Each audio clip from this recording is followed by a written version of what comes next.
David fut un roi pour Dieu. C'est ce que Dieu révéla à Samuel.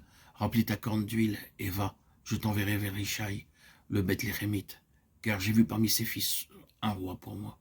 Le fait que Dieu donna l'ordre à Samuel de remplir sa corne d'huile souligne deux choses importantes.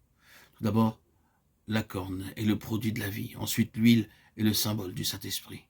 Et ceci, exprimé en termes du Nouveau Testament, nous dit que par l'onction dont nous avons été l'objet de Corinthiens 1, 21, nous sommes sous l'autorité d'une autre vie que la volonté de Dieu et de nous remplir du Saint-Esprit. Comme nous l'avons mentionné, nous ne savons vraiment pas les implications de cette onction. Cependant, il doit arriver un jour dans notre vie où réellement nous sommes dirigés et gouvernés par elle. Toutefois, elle présuppose l'absolue seigneurie de l'Esprit comme celui qui doit gouverner entièrement et duquel nous dépendons. Ce fut en raison de son immaturité que Dieu donna à Saül différents signes dès son onction, ce qui ne fut pas le cas de David. Ceci nous met en présence de deux commencements. Pour l'un, des jalons afin de guider ses premiers pas, pour l'autre, à bref délai, des difficultés. Ceci rend évident que les méthodes de Dieu diffèrent, mais avec raison.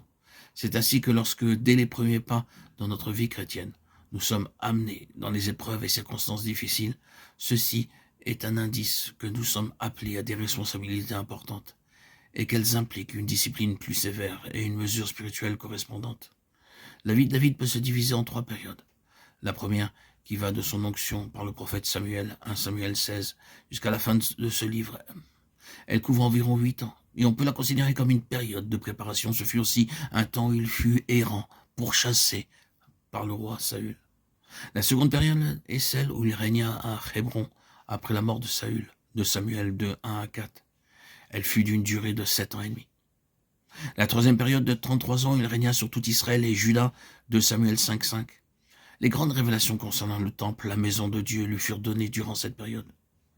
Nous verrons donc l'histoire de cet homme et comment Dieu le forma, le disciplina, pour en faire un roi pour lui, et comment le Seigneur entreprend notre formation spirituelle, comment nous sommes amenés à la pleine maturité, préparés pour régner avec lui dans les âges à venir.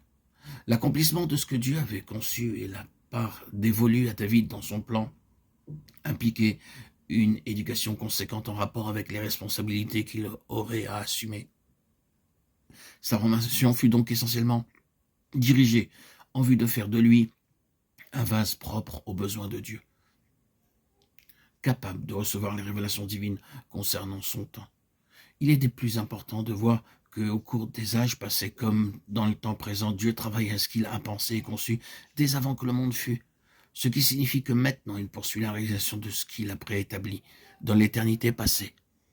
Ce savoir dans une activité de Dieu est une chose très importante et l'on ne saurait trop insister sur l'importance fondamentale de travailler en relation et en union avec notre Seigneur pour l'exécution de ce qu'il nous a révélé de son plan, lié à la maison spirituelle de Dieu, l'Église qui est son corps. Nous verrons qu'être dans une telle activité n'est pas une petite chose, que cela demande de notre part un abandon sans réserve entre les mains de Dieu.